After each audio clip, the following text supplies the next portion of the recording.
Members of the group, who identify as new travelers, moved onto the land at Parkwood Springs over 10 years ago, and believed they had a tenancy at will or implied license to occupy the site.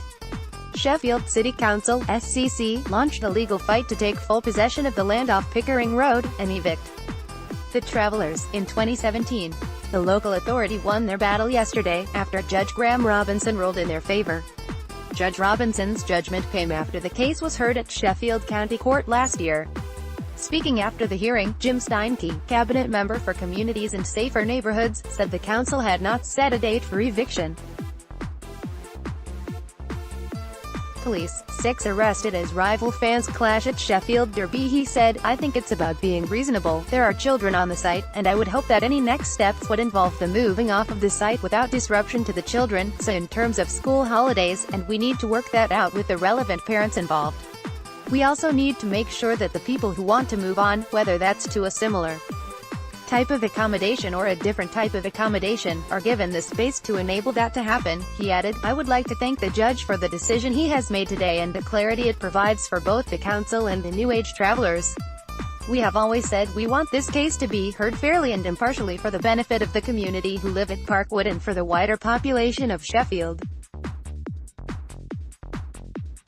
We will now consider next steps and communicate these with all concerned in the near future." Once the largest artificial ski resort in Europe, the Sheffield Ski Village opened in 1988 and was used by Winter Olympians for training.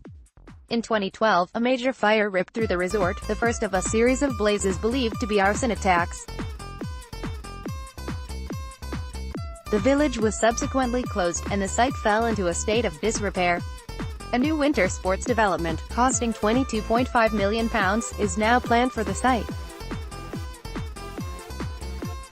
During the course of proceedings, the travelers argued there was no need for them to leave the site at this time, and said they would be able to move around to allow for site clearance and investigations. But Judge Robinson ruled the travelers were ignoring the commercial realities of the situation. Appeal. Brave 3-year-old Sheffield boy Jack Lacey has just months to live, and his heartbroken parents need your help to make them extra special. He said, "In my judgment, it is obvious that no developer would be prepared to undertake the task of developing a site such as this without being guaranteed vacant possession of all of it." The travelers currently live in a variety of structures on the site, including campervans and caravans. In his judgment, Judge Robinson described the travelers as delightful people who have decided that bricks and mortar are not for them, or where applicable, their families. He said, "They appear to have worked hard to establish the site as a real alternative living space. Some caravans are fitted with solar panels. Others rely upon bottled gas. Water is either bought in or obtained from a nearby hydrant. Organic toilets have been constructed. I discerned a real sense of community."